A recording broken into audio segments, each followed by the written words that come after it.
Libur panjang Lebaran telah selesai. Jakarta kembali macet di mana-mana di hari pertama kerja dan juga masuk sekolah. Salah satu jalan di Jakarta yang macet adalah Jalan Basuki Rahmat Jatinegara, Jakarta Timur. Sejak pagi, kendaraan pribadi dan motor merayap di tengah kemacetan. Kondisi ini diperparah dengan meningkatnya volume kendaraan dari arah Bekasi menuju kawasan perkantoran di Tebet dan Mega Kuningan. Pengendara mengaku pasrah karena tak punya pilihan jalur lain demi menghindari kemacetan.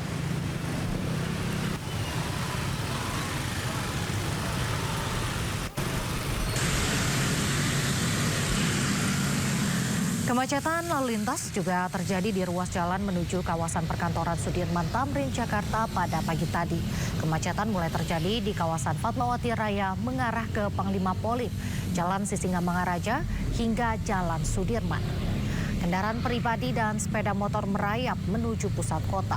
Selain jalanan yang mulai macet, aktivitas transportasi umum seperti Transjakarta juga ramai. Halte penuh dan antrian pun mengular.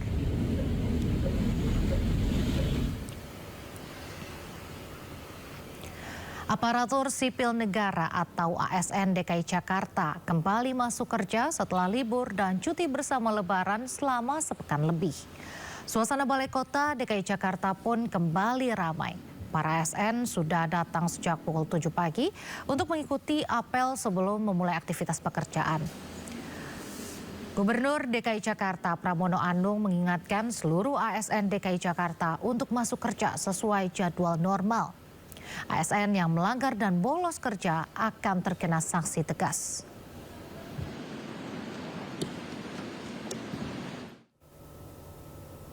Pemirsa, pada hari pertama masuk kerja, stasiun Cirebon, Jawa Barat masih dipadati calon penumpang pada Senin pagi. Bahkan 2 kereta api tujuan stasiun Gambir dan Pasar Senen masih dalam kondisi penuh tanpa kursi tersisa.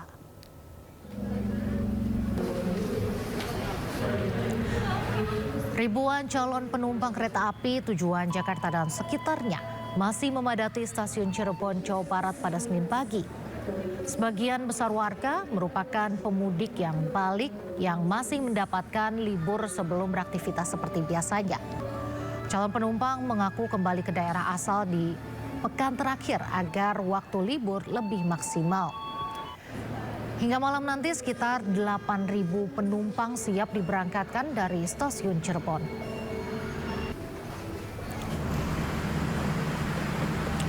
Sebelumnya pemirsa, ribuan calon penumpang kereta api tujuan Jakarta dan sekitarnya memadati stasiun Cirebon, Jawa Barat. Kepadatan ini terjadi diduga karena waktu kedatangan kereta api yang nyaris bersamaan. Para pemudik ini sengaja datang 2 jam lebih awal dari jam keberangkatan agar tidak terlambat datang ke stasiun. Malam ini sekitar 8.000 penumpang siap diberangkatkan menuju sejumlah stasiun tujuan. PT KAI Daup 3 Cirebon menyebut tiket yang masih tersedia hanya ada pada tanggal 31 Maret dan 1 April mendatang.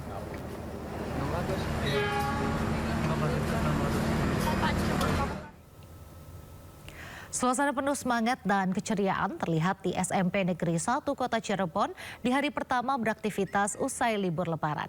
Para guru dan siswa menggelar halal bihalal sebelum proses belajar dimulai.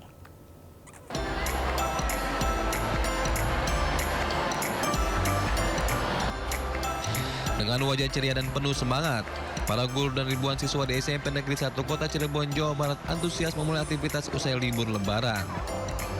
Sebelum proses belajar mengajar dimulai, para guru dan siswa saling bersalaman sebagai tradisi halal bihalal pasca Lebaran. Lingkungan sekolah pun kembali hidup dengan canda tawa dan interaksi hangat antar warga sekolah.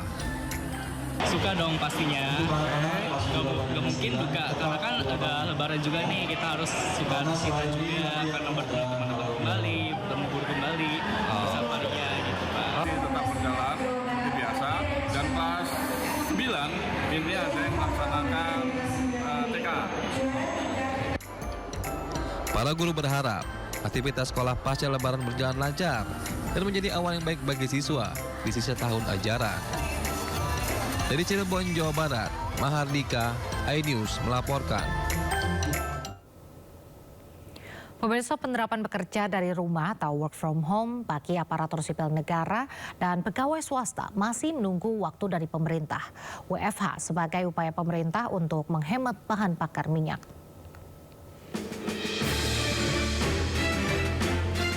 Pegawai ASN dan swasta di seluruh Indonesia akan diberlakukan WFH bekerja dari rumah untuk menghemat BBM tanpa mengganggu layanan publik. Penerapan WFH bagi ASN diyakini dapat menekan penggunaan BBM sektor transportasi harian. Kebijakan pemerintah ini tidak akan mengganggu sektor utama, bahkan mampu menghemat BBM hingga 20% yang akan mengurangi subsidi energi. WFH direncanakan dimulai akhir bulan Maret 2026. Kebijakan WFH akan diberlakukan hanya untuk ASN dan pekerja swasta. Selanjutnya, kebijakan WFH ini dikendalikan dari beberapa sektor, seperti sektor pelayanan publik. Pemerintah akan menerapkan WFH 1 hari dalam sepekan karena mempertimbangkan efektivitas kerja. Kebijakan ini diusung dengan mempertimbangkan penghematan BBM sebanyak 20%. Rencana penerapan WFH selama 1 hari setiap pekan mendapat beragam tanggapan dari masyarakat, namun menyambut positif. Yang saya tahu itu kemungkinan itu hari Jumat, tapi balik lagi nanti kebijakan pemerintah itu seperti apa? Kalau dari saya pribadi jujur mungkin di hari Rabu atau Kamis ya Mbak. Karena kalau misalkan Jumat ataupun Senin seperti yang ramai dibicarakan sama orang-orang, takutnya nanti malah ada oknum-oknum yang menyalahgunakan untuk nantinya mungkin keluar kota atau gimana. Padahal kan tujuan dari WFH itu untuk supaya kita bisa menghemat energi dan BBM. Warga berharap kebijakan ini dapat direalisasikan dan menghemat bahan bakar minyak. Dari Jakarta, Tim Liputan iNews melaporkan. Sementara itu, pemerintah Provinsi DKI Jakarta juga menyatakan siap mengikuti kebijakan pemerintah pusat terkait penerapan work from home atau work from anywhere. Gubernur DKI Jakarta Pramono Anung menyatakan akan menjalankan arahan pemerintah pusat terkait kebijakan work from home atau work from anywhere. Namun menurut Pramono, saat ini Pemprov masih menunggu terbitnya peraturan menteri. Pertama, untuk work from everywhere atau work from home, pemerintah DKI Jakarta akan mengikuti sepenuhnya apa yang menjadi arahan pemerintah pusat. Sehingga dengan demikian untuk pemerintah DKI Jakarta itu bukan sesuatu yang menjadi beban ataupun kesulitan. Sehingga dengan demikian kami sedang menunggu apakah permennya segera dikeluarkan untuk pengaturan itu. Kita beralih ke informasi lainnya, pemirsa, hati-hati dengan cuaca di masa pancaroba ini. Hujan butiran es beserta angin kencang terjadi di Banjarnegara, Jawa Tengah, padahal sebelumnya cuaca panas terjadi.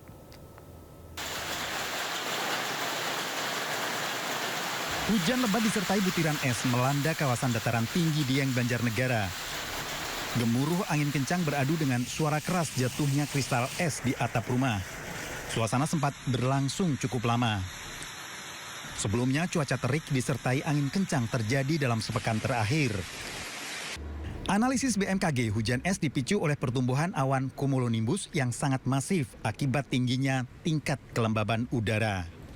Ini fenomena yang terjadi di tempat yang dingin aja ya, tapi ternyata beberapa tahun terakhir ini di Indonesia juga mengalami kejadian hujan es. Warga diminta untuk tetap waspada, terutama saat terjadi hujan lebat disertai kilat dan angin kencang. Dari Banjarnegara, Jawa Tengah, Nurdin Fauzi, iNews melaporkan.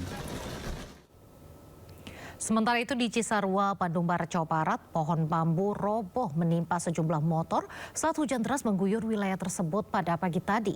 Batang bambu melintang di jalan memicu kemacetan panjang.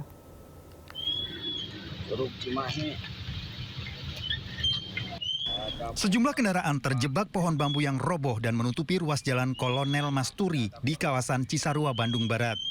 Tiang listrik ikut roboh dan menutup ruas jalan utama menuju kawasan Lembang dari arah Cimahi. Arus lalu lintas dari arah Cimahi menuju Lembang maupun sebaliknya terputus dan tidak bisa dilalui. Kemacetan panjang dialihkan ke Jalan Sersan Bajuri dan Jalan Setiabudi. Evakuasi dilakukan secara manual. robohnya pohon bambu dan tiang listrik dipicu angin kencang beserta hujan. Dari Bandung Barat, Jawa Barat, Yuwono Wahyu, iNews melaporkan. Pemirsa, festival balon udara digelar di Ponorogo, Jawa Timur. Namun, satu balon terbakar dan jatuh di atas penonton. Ratusan penonton pun panik dan berlarian menyelamatkan diri.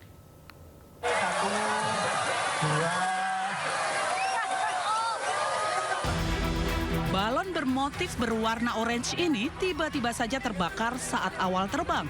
Tentu saja ratusan penonton panik dan berusaha menyelamatkan diri. Puing pecahan balon dan api berjatuhan dari udara ke atas kepala penonton. Penonton pun berlarian dan menyelamatkan diri. Satu balon lainnya yang berwarna hijau ini malah ikut terbakar akibat terkena percikan api. Balon pun gagal terbang. Beruntung tidak ada korban jiwa akibat kejadian ini. Peristiwa ini terjadi di kemeriahan saat digelarnya festival balon udara di Desa Japan, Ponorogo.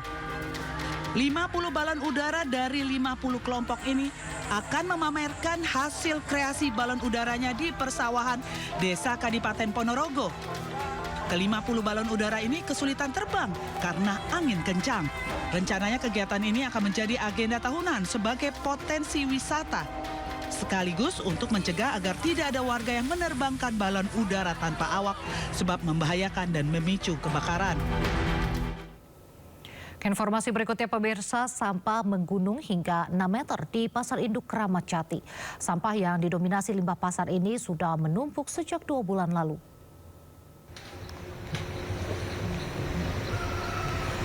Sampah sebanyak 7 ton bisa ditemukan di Pasar Induk Kramat Jati.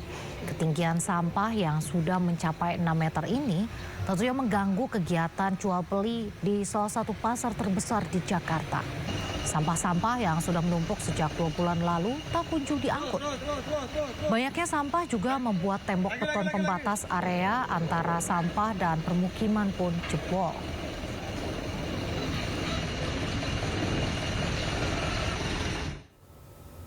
Kita beralih ke informasi lain, seorang videografer di Kabupaten Karo dijadikan terdakwa dalam kasus markup pembuatan video profil desa. Kasus yang bergulir di pengadilan ini viral di media sosial karena puluhan kepala desa yang menjadi penyedia anggaran tak ada yang ditetapkan sebagai tersangka.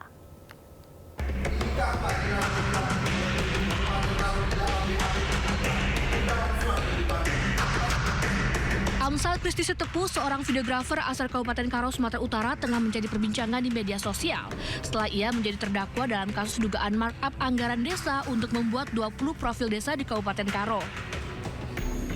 Amsal yang menjabat sebagai Direktur CV Promised Land diduga telah melakukan markup oleh Jaksa Penuntut Umum. Amsal diketahui telah mengajukan proposal ke 20 desa di Kabupaten Karo dengan biaya pembuatan Rp30 juta untuk setiap desa.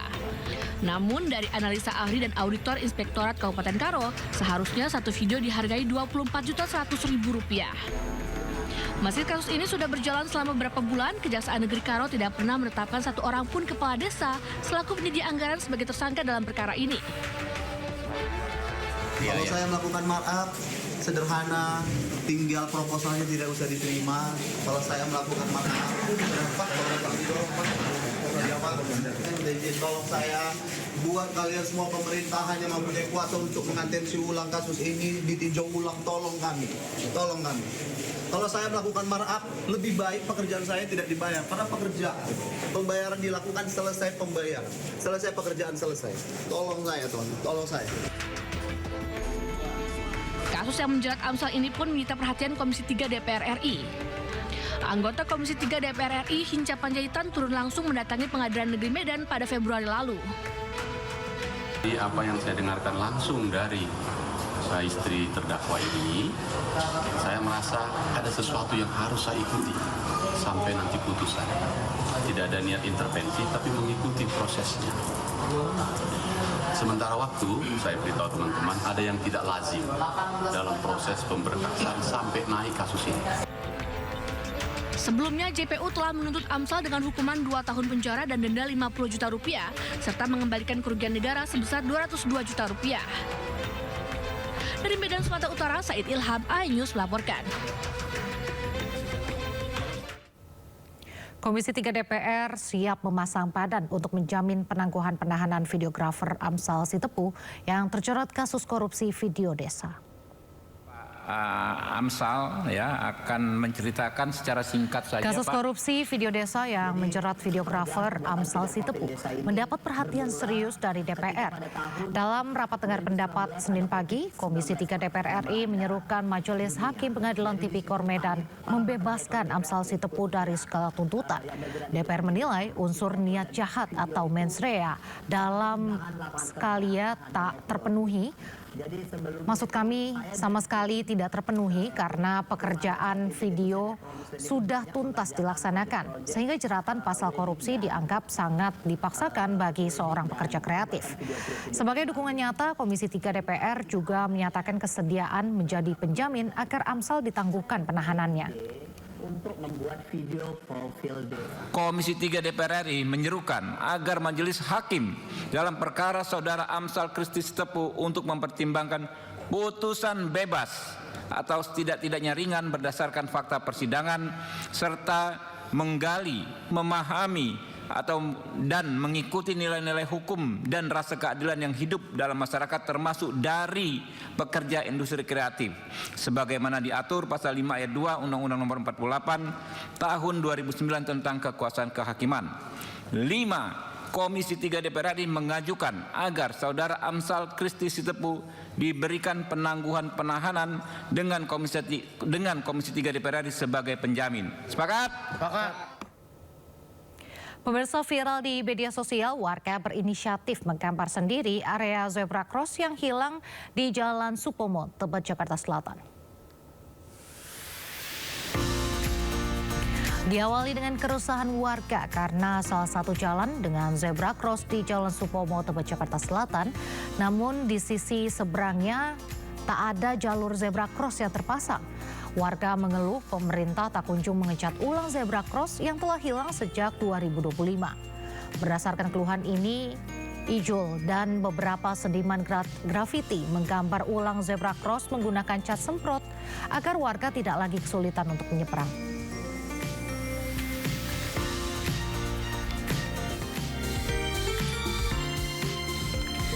Nah, seperti inilah hasil gambar ulang zebra cross yang dibuat oleh inisiatif warga. Beberapa seniman grafiti menggambar ulang zebra cross menggunakan cat semprot. Mempertahankan warna hitam putih khas penyeberangan jalan, zebra cross itu juga dihiasi warna-warni dengan karakter game Pac-Man. Sejumlah warga pun mengapresiasi apa yang dihasilkan ini. Namun zebra cross buatan warga di Pancoran ini dikabarkan akan dibongkar. Meski mengapresiasi inisiatif warga, pemerintah Provinsi DKI Jakarta melalui Dinas Bina Marga tetap akan menghapus zebra cross ini karena belum sesuai ketentuan.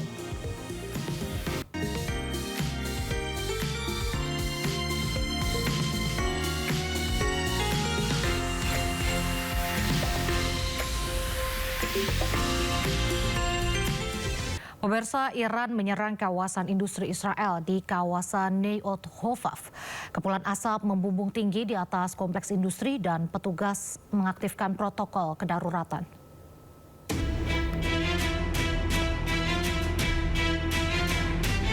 Komplek industri Neot Hovav yang sebelumnya dikenal sebagai Ramat Hovav adalah pusat penting yang bertanggung jawab atas sekitar setengahnya produksi kimia negara Israel. Kepulan asap tebal membumbung di atas komplek terlihat saat tim pemadam kebakaran berupaya mengendalikan kobaran api di gudang. Kebakaran besar ini terjadi di kawasan industri Neot Hovav dekat Berseba pada hari Minggu waktu setempat, menyusul serangan Iran terhadap Israel Selatan. Pengelola menginformasi bahwa satu orang mengalami luka ringan di lokasi kejadian dan telah dirawat oleh petugas medis. Total ada 11 orang yang terluka terkena serangan rudal Iran dan kini dirawat di pusat medis Soroka di Berseba. Petugas pun mengaktifkan protokol darurat. Amerika Serikat mengirimkan ribuan pasukan tambahan dari Divisi Lintas Udara ke-82 ke kawasan Timur Tengah. Sementara itu, lebih dari 1 juta pejuang Iran dimobilisasi di tengah meningkatnya spekulasi rencana operasi darat oleh Amerika Serikat dan Israel.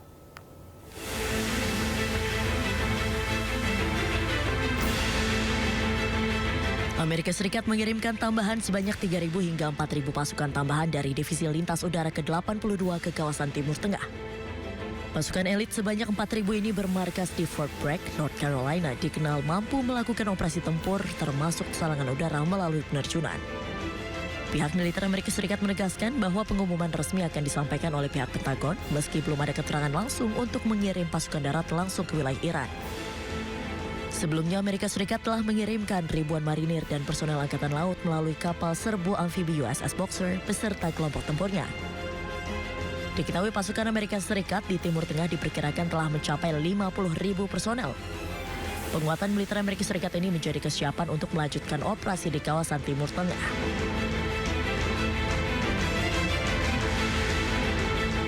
Sementara itu di sisi lain, Teheran menegaskan kesiapannya menghadapi kemungkinan konfrontasi langsung di wilayahnya.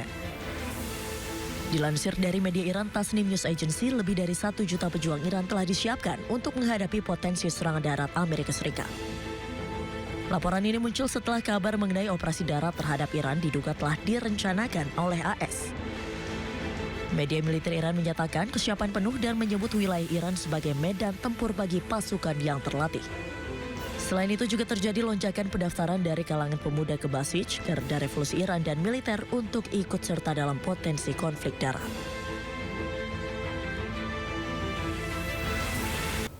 Presiden Amerika Serikat Donald Trump meyakini dirinya sebagai pembawa perdamaian meski tengah terlibat perang dengan Iran dan menyatakan Kuba adalah negara selanjutnya. Well, I'll tell you what. So I told you that I settled 8 wars. That means millions and millions of people. And some of those wars were going on. One was 34 years, one was 32 years, one was 29 years, one was 22 years. They were long-term wars and a lot of people being killed every year. So I've saved millions and millions of people. And I mean, I know it doesn't sound right for me to say this, but I'd love my legacy to be made as a great peacemaker, because I really believe I'm a peacemaker. It doesn't seem it right now, but I think I'm a peacemaker. Paus Leo XIV kembali menyuarakan penolakan perang. Penolakan tersebut ia sampaikan kala memimpin ibadah misa Minggu Palma di Vatikan.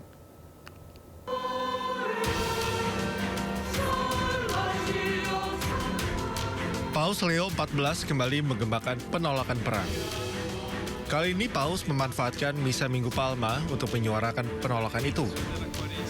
Paus memimpin Misa Minggu Palma di Vatikan. Palma adalah hari Minggu terakhir yang menandai dimulainya Pekan Suci. Perayaan ini mengenang peristiwa masuknya Yesus ke Yerusalem sebagai Raja Damai. Dalam khotbahnya, Paus Leo XIV berulang kali mengucapkan Raja Damai. Ia mengungkapkan Tuhan selalu menolak kekerasan. Ia juga menegaskan Yesus terus mewartakan damai meski kekerasan mengintai. Lui, che si offre come una carezza per l'umanità, mentre altri impugnano spade e bastoni. Lui che è la luce del mondo, mentre le tenebre stanno per ricoprire la terra. Lui che è venuto a portare la vita, mentre si compie il piano per condannarlo a morte. Come Re della pace, Gesù vuole riconciliare il mondo nell'abbraccio del Padre e abbattere ogni muro che si separa da Dio e dal prossimo, perché Egli è la nostra pace. Di Minggu Palma, aparat Zionis Israel melarang rombongan imam yang menuju gereja makam suci. Para imam adalah Patriarkat Latin Yerusalem Kardinal Pierbattista Pizzaballa. Di sisi lain, negara Timur Tengah, Israel masih menyerang wilayah Gaza, Palestina. 2 orang meninggal dunia dan ratusan warga Palestina pun mengikuti prosesi pemakamannya.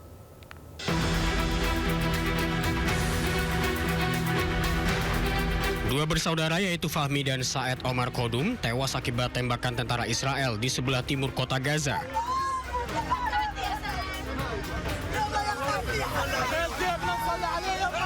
Ratusan warga Palestina pun berduka dan mengantarkan 2 jenazah yang merupakan saudara tersebut ke peristirahatan terakhirnya. في قلب الصناعة قبل طرمبة الشوة في صناعة قاعدين في قلبها نازحين في قلبها في قلبها بقوا نازحين هم بعيد كثير، بيجي حوالي يمكن 300 400 متر بعيد عن الخط الاصفر هم. بعاد عن الخط الاصفر. بعدين في يعني ناس، يعني في قدامهم ناس وفي وراهم ناس هم. Menurut saksi mata, kedua bersaudara tersebut tewas dan beberapa warga lainnya terluka ketika militer Israel melepaskan tembakan ke rumah-rumah di daerah Al-Shama di Kota Tua. Hingga saat ini Israel belum mengeluarkan pernyataannya atas serangan kepada warga Gaza. Beragam cara dilakukan Israel untuk mengusir warga Palestina dari rumahnya di tepi barat. Salah satunya dengan memerintahkan pengadilan untuk mengeluarkan surat pembongkaran.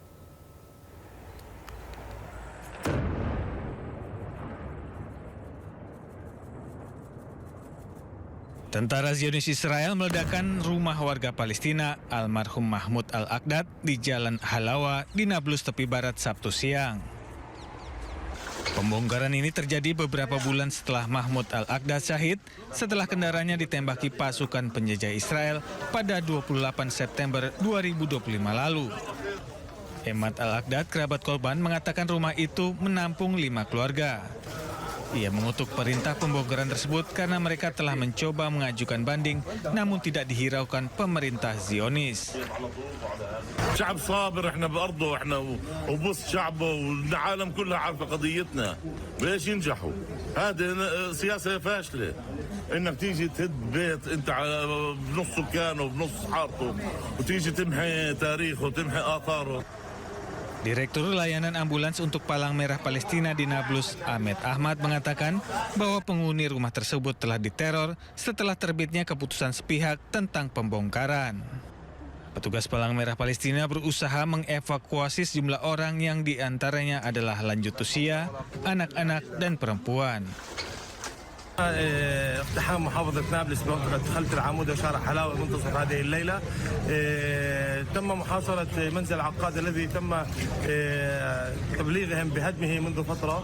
عملنا على إخلاء العديد من الأسر بمجاورة البيت الذي تم هدمه. كان هناك عدد كبير من رجال السن، من الأطفال، من النساء. كانت هناك عمليات كبيرة في إعاقة عمل الطواقم الطبية، لكن بحمد الله تم توزيع المتطوعين في هذه المنطقة وإخلاء جميع الأسر المحيطة للمنزل وإخلاءهم إلى مسجد قريب من هذه المنطقة. Menurut Kementerian Kesehatan Palestina, sejak 7 Oktober 2023, lebih dari 759 warga Palestina telah syahid akibat serangan pasukan atau pemukim Israel di tepi barat. Pemirsa, penduduk Pulau Hormuz, Iran membentuk rantai manusia dengan bergandengan tangan. Aksi ini merupakan bentuk perlawanan atas ancaman serangan Amerika Serikat terhadap fasilitas pembangkit listrik Iran.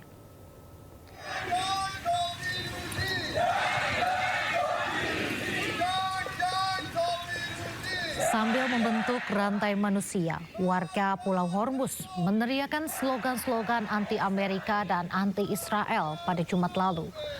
Aksi ini berlangsung di tengah laporan tentang kehadiran pasukan Amerika Serikat di wilayah Selat Hormuz.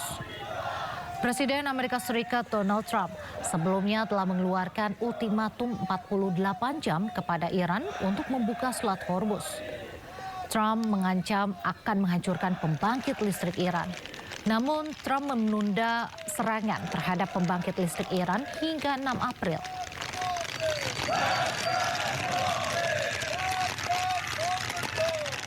Kapal tanker milik Indonesia sempat tertahan di Selat Hormuz. Namun setelah berkomunikasi dengan pihak Iran, kapal Indonesia mendapat lampu hijau untuk melintas.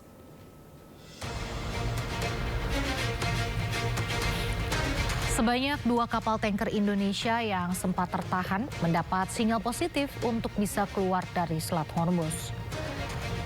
Kedua kapal ini sempat tertahan imbas perang antara Amerika Serikat dan Israel melawan Iran.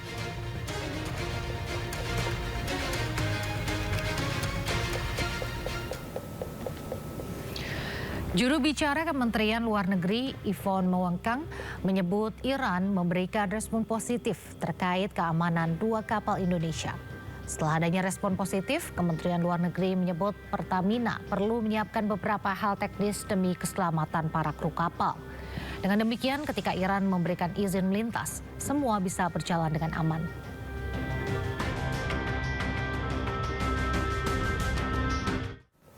Pemirsa, pengemudi asal Prancis berbondong-bondong ke Spanyol untuk membeli BBM. Sementara para sopir taksi di Paris khawatir akan penutupan usaha karena melonjaknya harga bahan bakar.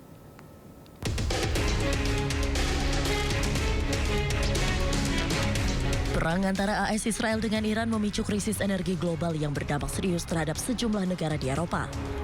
Gangguan pasokan minyak akibat ditutupnya Selat Hormuz memicu lonjakan harga BBM. Para pengendara asal Prancis terlihat menyeberang ke Spanyol untuk membeli bahan bakar yang lebih murah.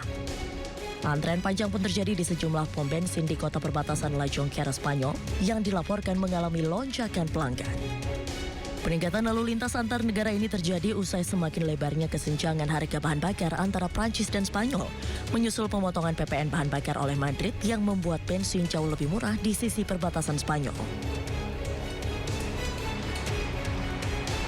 Diketahui di Prancis harga solar telah meningkat sekitar 40% per liter secara rata-rata sejak Februari 2026 dengan harga Super 98 naik hampir 20% per liternya. Sejumlah sopir taksi di Paris, Prancis pun menyebut kenaikan harga ini memberikan tekanan berat pada bisnis mereka dan banyak yang khawatir akan gulung tikar. Mais aussi bien sur le plan conventionnel du transport de Maladassi, où déjà la crise se fait ressentir depuis le 1er novembre, et où déjà il y a beaucoup d'entreprises qui n'étaient pas que au plus vert de toute leur trésorerie. Aujourd'hui, on est sur une situation qui n'est même plus critique. Le stade est déjà dépassé pour beaucoup d'entreprises. Diketahui di tengah konflik Timur Tengah, blokade de facto Iran terhadap Selat Hormuz mengganggu sekitar 20 juta barel aliran minyak harian dan mendorong harga minyak internasional naik hingga $100 per barel. Tidak tinggal diam, Lebanon melancarkan serangan balasan ke Israel. Serangan tersebut menyasar kota Naharia di Israel Utara. Akibatnya 1 orang tewas dan puluhan orang mengalami luka-luka.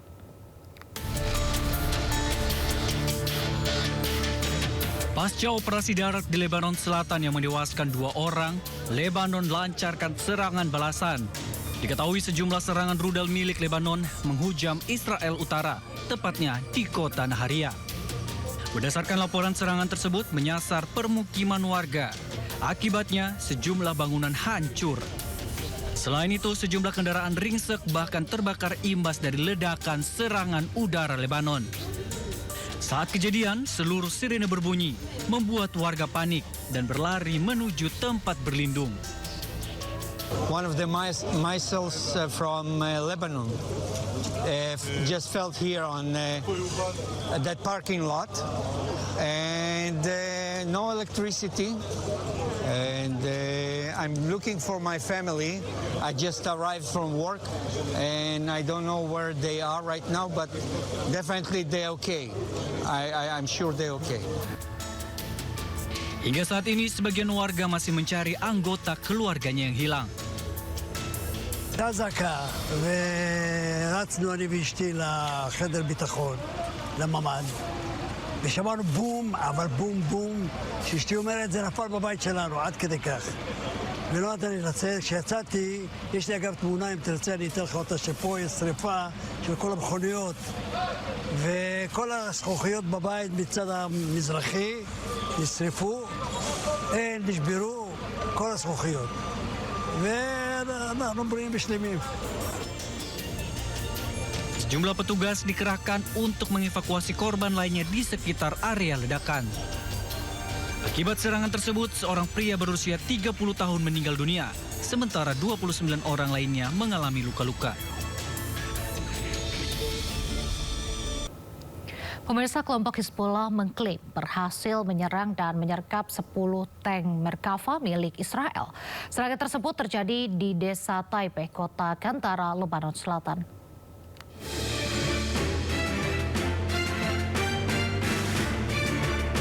Kelompok Hizbullah menyatakan terlibat bentrok dengan pasukan Israel di wilayah selatan Lebanon pada Kamis. Hizbullah mengklaim berhasil menyerang 10 tank Merkava milik Israel dengan rudal berpemandu.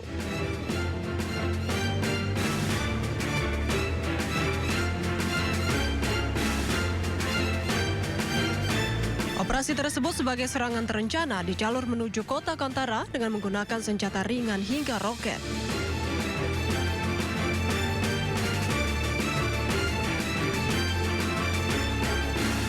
Serangan ini menimbulkan kerusakan signifikan terhadap kendaraan militer Israel. Hingga kini militer Israel belum memberikan tanggapan resmi terkait serangan tersebut.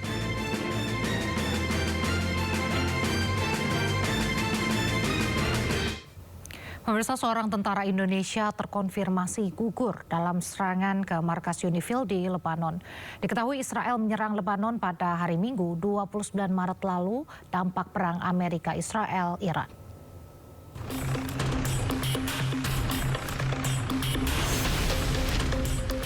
Israel dilaporkan menyerang pangkalan penjaga perdamaian PBB di Lebanon Selatan pada Minggu waktu setempat. Kantor berita setempat melaporkan bahwa pasukan Indonesia diserang di pangkalan di Atshid Al-Qusir di distrik Marjayun. Terdapat korban jiwa dan helikopter telah membawa korban ke rumah sakit terdekat. Naas, saat dikonfirmasi, salah satu tentara perdamaian dari Indonesia meninggal dunia dan satu tentara lainnya dalam kondisi kritis. Kini korban luka dirawat di rumah sakit St. George Beirut. Hingga informasi ini disiarkan, belum ada tanggapan dari Mabes TNI. Duka mendalam menyelimuti kediaman Praka Fahrizal Ramadan di Kulon Progo, Yogyakarta. Keluarga dan kerabat sedih setelah kabar gugurnya Praka Fahrizal sudah terkonfirmasi.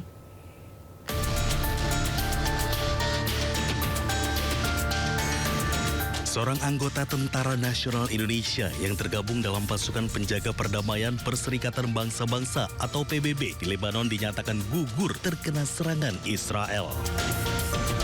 Pasukan penjaga perdamaian tersebut gugur usai terkena proyektil yang menghantam salah satu pos penjagaan di dekat desa Atshid Al-Qusair, Lebanon Selatan. Almarhum Praka Fahrizal Ramadan memulai pengabdiannya sebagai anggota TNI pada tahun 2016 dengan tugas pertama di Aceh. Dalam 1 tahun terakhir, ia mendapatkan kepercayaan untuk bertugas sebagai pasukan penjaga perdamaian PBB di Lebanon. Almarhum meninggalkan seorang istri dan 1 orang anak. Kini pihak keluarga masih menanti informasi lebih lanjut terkait proses pemulangan jenazah ke tanah air. Dari Kulon Progo, Yogyakarta, Basuki Budiutomo, iNews melaporkan. Pemirsa, tewasnya seorang prajurit TNI yang tergabung dalam misi perdamaian PBB di Lebanon tak hanya menyoroti resiko besar yang dihadapi pasukan perdamaian, namun juga menempatkan Indonesia pada posisi strategis sekaligus dilematis, mengingat perannya sebagai wakil komandan dalam struktur internasional stabilisasi dan keterlibatan dalam forum global seperti Port of Peace. Dan untuk membahasnya lebih lanjut, sudah bergabung bersama kami pengamat hukum internasional Universitas Indonesia, Profesor Hikmahanto Juwana. Selamat sore, Prof. Hikmah. Selamat sore, Nadia.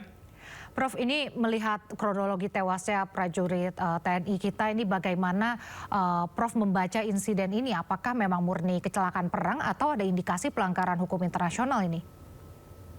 Ya, pertama adalah kita harus pahami bahwa prajurit kita itu tidak berada di bawah komando Indonesia ya.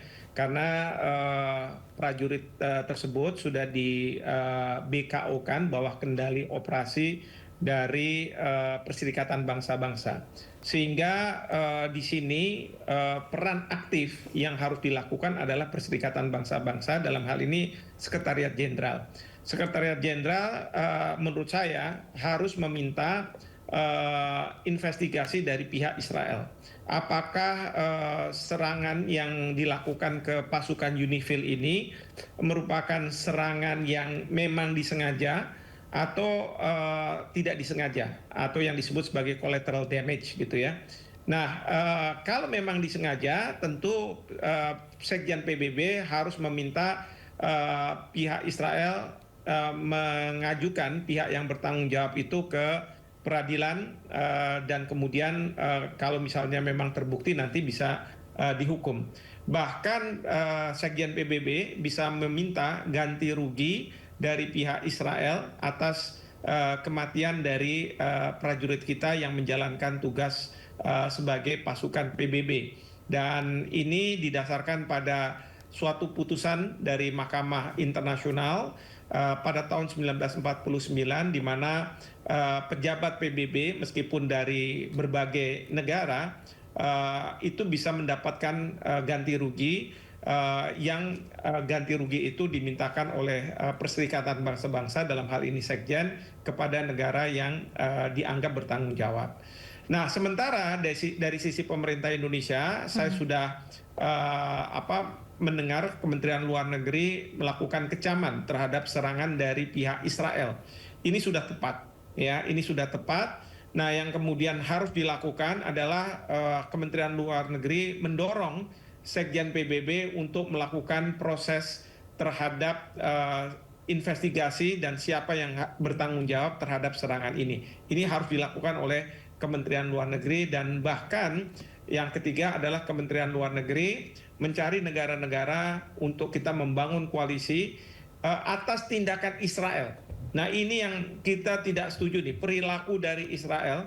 Ya, misalnya dia mendorong-dorong Amerika Serikat untuk melakukan serangan ke Iran demi kepentingannya dia. Lalu kemudian ketika Amerika Serikat mau melakukan mediasi dan mengakhiri perang ini, justru pada saat itulah Israel melakukan serangan ke Iran.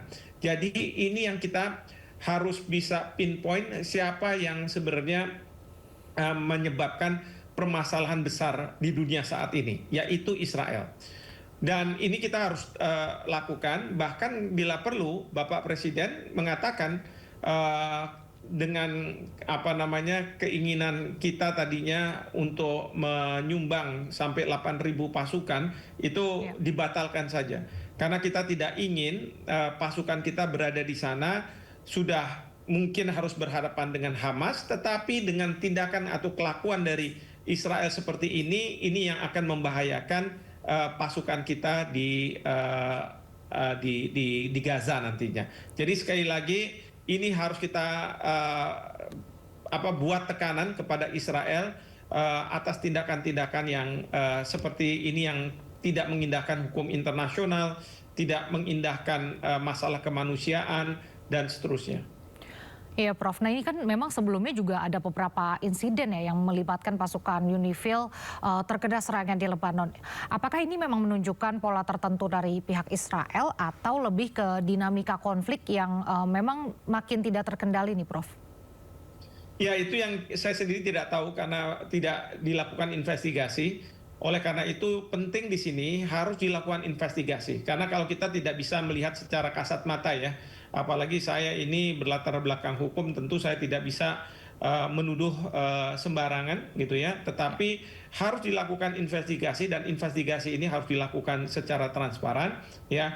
Apakah itu tadi pertanyaannya, ini merupakan modus dari pihak Israel untuk menyingkirkan UNIFIL yang sebenarnya berada di Lebanon untuk memastikan tidak ada gesekan antara pihak Lebanon khususnya Hezbollah dengan pihak Israel ya, untuk menjaga gencatan senjata perdamaian. Tetapi kenapa pertanyaan kita UNIFIL ini justru diserang? Sama seperti ketika di Gaza, UNRWA itu juga lembaga Perserikatan Bangsa-Bangsa yang menjalankan misi kemanusiaan diserang juga oleh Israel. Jadi apakah ini modus atau bukan saya tidak tahu, tapi mengarah ke sana ini yang perlu diinvestigasi dan harus kemudian bisa dimunculkan ya siapa yang bertanggung jawab terhadap tindakan ini kalau memang ini merupakan suatu modus. Seperti itu. Nah, Prof Hikmah, apakah ada tenggat waktu tertentu bagi UN untuk bisa melakukan investigasi ini? Ya, tentu tidak ada ya, tidak ada tenggat waktu. Tapi kita berharap bahwa UN melalui Sekjen mendorong terus agar Israel harus melakukan investigasi ini. Saya teringat pada waktu Amerika Serikat menjatuhkan Tomahawk ke sekolah di Iran pada hari pertama serangan Amerika Serikat, dan itu dianggap sebagai suatu kesalahan dari pihak Amerika Serikat. Itu netizen itu lebih cepat ya bertindak, termasuk juga hacker-hacker dari pihak Iran yang akhirnya menemukan siapa yang paling bertanggung jawab. Nah, walaupun ini bukan melalui proses peradilan ya, tetapi mungkin juga harus bisa ditemukan seperti itu. Jadi supaya memberikan tekanan kepada pihak Israel untuk segera melakukan proses hukum terhadap siapa yang bertanggung jawab dan apakah memang ada perintah dari atasan dari pihak Israel untuk melakukan serangan terhadap keberadaan dari UNIFIL ini. Oke, Prof. Hikmah, ini kan Indonesia memang dikenal sebagai salah satu kontributor terbesar ya untuk pasukan perdamaian PBB. Nah, dengan adanya korban jiwa seperti ini, apakah sebaiknya Indonesia mengevaluasi kembali keterlibatan militernya di wilayah konflik, tidak hanya di Lebanon saja, tapi mungkin di beberapa wilayah lainnya, atau bagaimana nih, Prof? Ya, tentu kalau menurut saya kita tidak perlu surut dengan adanya peristiwa ini, ya. Dan kita juga harus paham bahwa seorang tentara memang sudah tahu bahwa resiko terhadap tugas mulia yang dilakukan itu bisa saja berakibat pada nyawa atau luka-luka yang akan diderita. Tapi tentu sebagai negara harus melakukan perlindungan yang maksimal terhadap para prajurit kita. Nah, untuk diketahui bahwa prajurit kita dalam melaksanakan peacekeeping operations, mereka ini tidak dipersenjatai dengan senjata-senjata yang dapat menyerang balik gitu ya, kalau misalnya mereka mendapat serangan. Jadi ini yang harusnya dipahami oleh pihak Israel, seharusnya UNIFIL itu tidak boleh diserang begitu. Karena mereka memang tidak dilengkapi dengan senjata yang memadai untuk kemudian bisa menyerang balik gitu. Jadi negara harus hadir, negara harus maksimal memberikan perlindungan, tapi dengan catatan karena ini sudah di BKO-kan ke Perserikatan Bangsa-Bangsa, maka negara tentu harus mendorong Sekjen PBB untuk melakukan langkah-langkah yang seharusnya dilakukan oleh Perserikatan Bangsa-Bangsa. Sekali lagi, ini tidak boleh menyurutkan kita dalam pasukan perdamaian. Tapi kalau BOP, menurut saya ini yang kita tidak perlu. Karena ISF, International Stabilization Force, yang dibentuk berdasarkan BOP ini, itu bukan merupakan pasukan perdamaian, ya, tapi itu pasukan yang tugasnya adalah melucuti senjata dari pihak Hamas, dan itu akan berpotensi kita berhadapan-hadapan dengan Hamas, dan kemudian juga bukannya tidak mungkin nantinya Israel akan melakukan serangan yang model seperti ini terhadap prajurit kita dengan alasan bahwa ini tidak diintensikan tetapi karena ketidaksengajaan. Oleh karena itu menurut saya kalau ke BOP lebih baik pemerintah Indonesia tidak melakukan pengiriman terhadap pasukan ke Gaza itu. Demikian. Iya. Oke, Prof. Tapi kan bagaimanapun sekarang ini Indonesia juga memiliki posisi ya sebagai wakil komandan bahkan dalam ISF di BOP. Ini seberapa besar posisi ini mempengaruhi sikap diplomasi Indonesia terhadap Israel dan konflik di Timur Tengah nih, Prof? Dan apakah berarti dalam kata lain seharusnya kita mundur atau hanya tidak mengirim pasukan saja atau bagaimana? Ya, kalau misalnya idealnya sih kita mundur ya. Dan selama ini saya sebagai pihak yang selalu mengatakan bahwa sebaiknya Indonesia mundur dari BOP. Dan ini lebih mempertegas lagi ya, karena kita akan berhadapan dengan yang namanya negara Israel, yang kita tidak bisa pegang apa yang dikatakan oleh Israel ini. Bahkan Israel ini dengan mudah mengabaikan hukum internasional dan lebih mengedepankan ego negaranya sendiri. Nah, oleh karena itu dengan kejadian seperti ini, maka kita tidak perlu mengirim pasukan meskipun kita dijanjikan. Tapi kan kita masih belum menunjuk siapa yang akan menjadi orang yang kemudian menjadi wakil komandan dari ISF. Jadi pada saat sekarang ini belum ada pasukan kita yang datang ke sana. Kalaupun ada mungkin tim advance yang mencoba melihat kondisi di Gaza dan kemungkinan kalau misalnya pasukan kita harus hadir di sana. Tapi sekali lagi saya berharap pemerintah bijak mengevaluasi dan kemudian mengambil keputusan, dan keputusan itu yang terbaik adalah apabila kita tidak mengirim pasukan kita ke sana. Saya tidak ingin kalau misalnya ada negara yang memberikan donasi berupa uang ke BOP, sementara kita harus mendonasi darah dari anak-anak kita, prajurit-prajurit kita ke BOP. Tapi berarti masih adakah kesempatan untuk Indonesia untuk mundur dan tidak mengirim pasukan atau bagaimana, Prof?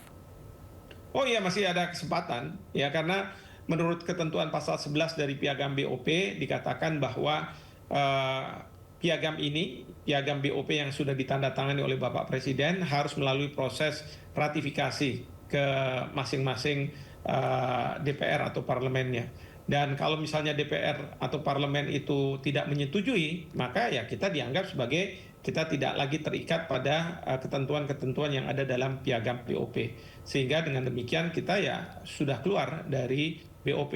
Dan memang posisi Indonesia di BOP yang kita ketahui dari Menlu gitu ya, dari Bapak Presiden, bahkan kita itu sekarang posisinya on hold gitu ya. Kita dalam posisi yang tidak proaktif dan juga tidak melakukan apa-apa ya terhadap BOP ini. Jadi kita on hold sampai perang di Iran ini selesai.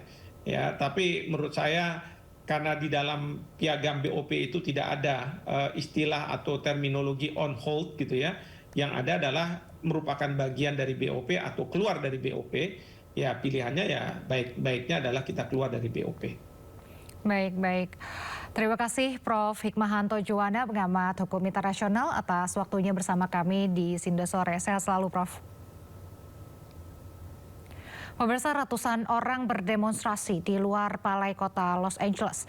Unjuk rasa nasional dengan slogan "Tidak ada Raja" menentang kebijakan Presiden Amerika Serikat Donald Trump, langkah-langkah tarif dan operasi militer di luar negeri.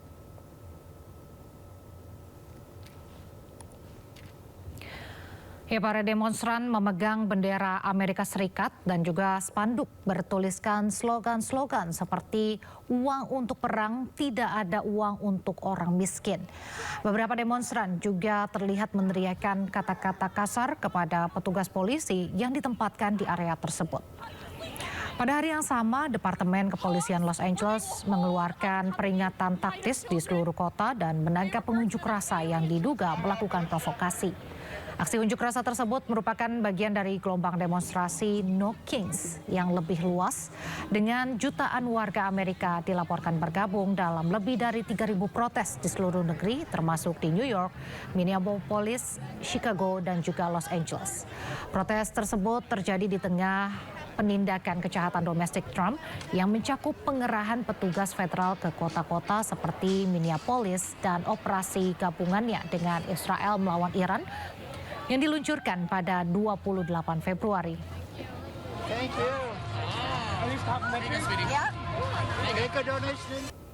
Kembali di Sindo Sore, mantan Mendikbudristek Nadiem Makarim kembali menjalani sidang lanjutan kasus dugaan korupsi pengadaan laptop Chromebook. Sebelumnya, Nadiem sempat dipantarkan untuk menjalani operasi. Sebelum menjalani persidangan di Pengadilan Negeri Jakarta Pusat, Nadiem mengungkapkan dirinya baru saja menjalani operasi lanjutan di sela libur Hari Raya Idul Fitri. Meski masih dalam proses pemulihan, Nadiem memastikan dirinya siap mengikuti persidangan. Sidang dimulai sekitar pukul 11 siang tadi dengan agenda pemeriksaan ahli dari Jaksa Penuntut Umum. Hari ini saya siap untuk menghadapi sidang. Namun sekitar 6 hari yang lalu saya mengalami tindakan operasi keempat dan ternyata ada kemunduran, berarti harus mengulang lagi dari awal. Jadi masih ada satu lagi tindakan operasi yang harus dilakukan. Namun nanti bagaimana penanganannya mungkin akan dilaporkan dalam resum medis.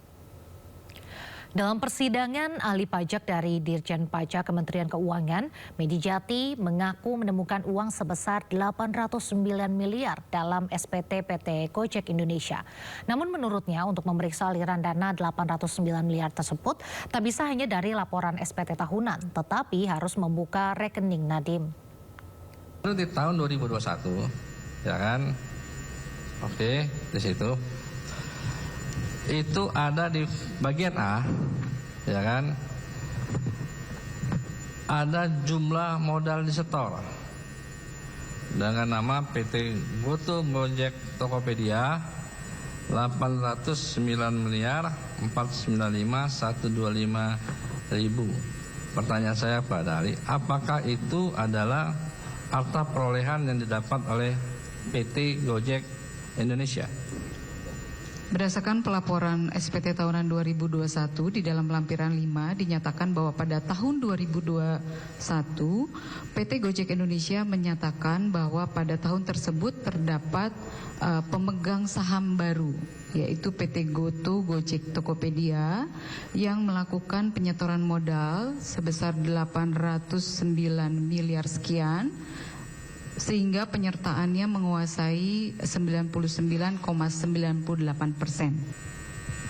Karena pelaporan SPT tahunan itu adalah saldo akhir tahun, Pak, bukan per transaksi, maka untuk menjawab per detail itu tidak cukup dengan laporan SPT, tapi harus membuka rekening dari Pak Nadiem Makarim untuk bisa memastikan. Rekeningnya? Iya. Informasi selanjutnya pemirsa, Presiden Prabowo Subianto tiba di Bandara Udara Haneda, Tokyo, Jepang untuk melakukan kunjungan resmi perdananya sebagai Presiden Republik Indonesia. Pesawat Kepresidenan Indonesia 1 yang membawa Presiden Prabowo beserta rombongan tiba pada Minggu malam pukul 19.10 waktu setempat. Presiden disambut oleh Menteri Negara untuk Urusan Luar Negeri Jepang Iwao Hori, Kepala Protokol Negara Jepang Tadayuki Miyashita. Sementara itu, Duta Besar Republik Indonesia untuk Jepang Nurmala Kartini Syahrir dan Atase Pertahanan Republik Indonesia di Tokyo Laksma TNI Hidayatur Rahman turut menyambut kedatangan Prabowo. Presiden Prabowo diagendakan untuk melakukan panggilan kenegaraan kepada Kaisar Jepang Naruhito. Selain itu, Kepala Negara juga dijadwalkan melakukan pertemuan bersama Perdana Menteri Sanae Takaichi.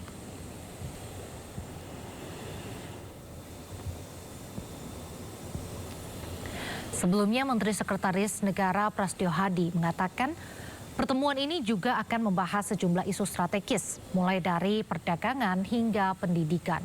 Pertemuan Prabowo dengan Kaisar Naruhito hingga Perdana Menteri Takaichi untuk memperkuat kerjasama. Hubungan persahabatan kedua negara juga perlu dijaga. Indonesia dan Jepang akan membahas isu perdagangan hingga teknologi. Pertemuan ini juga menyinggung kerjasama di bidang kehutanan dan lingkungan.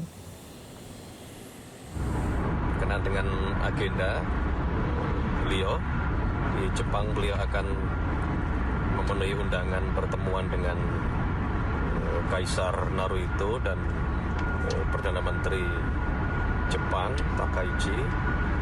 Tentu saja ini dalam rangka memperkuat kerjasama kedua negara yang telah berlangsung cukup lama, dan tentu saja Bapak Presiden akan mendiskusikan banyak hal strategis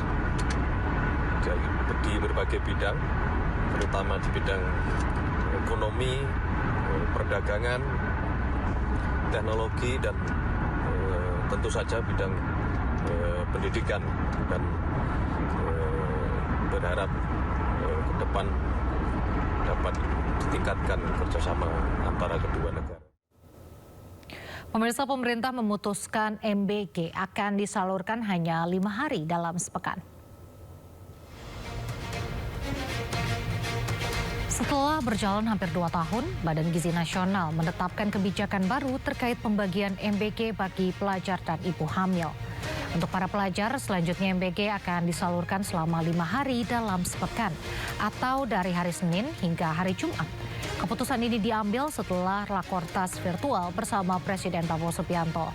Namun menurut Kepala Badan Gizi Nasional, Dadan Hindayana, khusus bagi daerah 3T atau terdepan, terluar, dan tertinggal, dan daerah dengan resiko stunting tinggi, MBG tetap disalurkan selama 6 hari. Dadan menyebut langkah ini diambil untuk memastikan anak-anak di daerah khusus tersebut dapat tetap mengkonsumsi makanan dengan gizi yang cukup setiap hari.